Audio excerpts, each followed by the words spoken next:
சற்று முன் கிடைக்கப்பெற்ற மிக மிக முக்கியமான செய்தி ஒன்று வெளியாகியிருக்கு. அதாவது ஸ்டாலினுக்கு வந்த சோதனை. திமுகவோட முன்னாள் நிர்வாகி KS ராதாகிருஷ்ணன் என்று மத்திய உள்துறை அமைச்சர் அமித்ஷா முன்னிலையில் பாஜகவில் இணைய உள்ளதா தகவல்கள் வெளியாயிருக்கு. இது ஸ்டாலினுக்கு பெரும் துயரத்தை ஏற்படுத்தியிருக்கு. திமுகவோட நிர்வாகி இப்படி பாஜகவில் இணையிறது அவருக்கு பெரும் தலைவலியையும் சோகத்தையும் ஏற்படுத்தியிருக்கு. திமுக செய்தி தொடர்பாளராக இருந்து வந்தவர் KS ராதாகிருஷ்ணன்.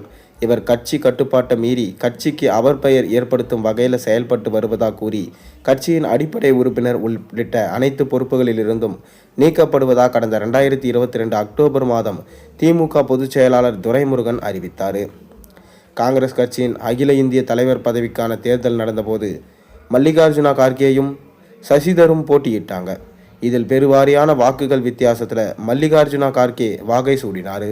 இந்த தேர்தல் முடிவு குறித்தும் மல்லிகார்ஜுனா கார்கே தலைவர் பதவிக்கு தேர்ந்தெடுக்கப்பட்டது குறித்தும் தன் ட்விட்டர் பக்கத்தில் விமர்சனம் செய்திருந்தார் KS ராதாகிருஷ்ணன். அதில் முன்னாள் பிரதமர் மன்மோகன் சிங் தோற்றத்தில் கார்கே படமும் இடம்பெற்றிருந்தது. கூட்டணி கட்சியான காங்கிரஸின் உட்கட்சி தேர்தல் விவகாரத்தில் இதுதான் திமுகவின் நிலைப்பாடா என பலரும் கேள்வி எழுப்பினாங்க. அந்த பதிவு சர்ச்சையானதை தொடர்ந்து KS ராதாகிருஷ்ணனே அதை நீக்கிவிட்டார்.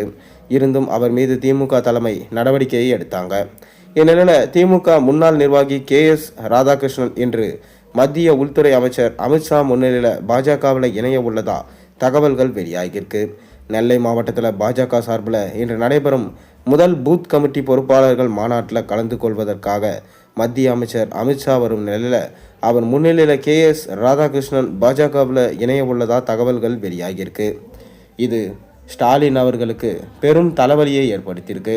காரணம், திமுகவிலிருந்து பாஜகவில் இணைய இருந்ததுனால தான் என்று சொல்லப்படுது. ஆனாலும் இது அந்தளவுக்கு பெரிய விஷயம் இல்லை. இதற்கெல்லாம் திமுக தலைவர் கலங்க மாட்டார் என அவரது நிர்வாகிகள் கூறிக்கொண்டு வருகிறாங்க. எது எப்படி இருந்தாலும் பாஜகவை தமிழ்நாட்டுக்குள்ளே வர விடக்கூடாது என முயற்சியோடு ஈடுபட்டு வராரு ஸ்டாலின். ஆனாலும் அவர் கையை மீறி அவருடைய தொண்டர்கள் மற்றும் நிர்வாகிகள் அவர் கட்சியை விட்டே விலகி மற்ற கட்சியில் ஜாயின் பண்ணுவது அவருக்கு தலைவலி தான். இதை நீங்கள் எப்படி பார்க்குறீங்கன்றதை மறக்காமல் உங்கள் கருத்துக்களை கீழே கமெண்ட்டில் பதிவிடுங்க.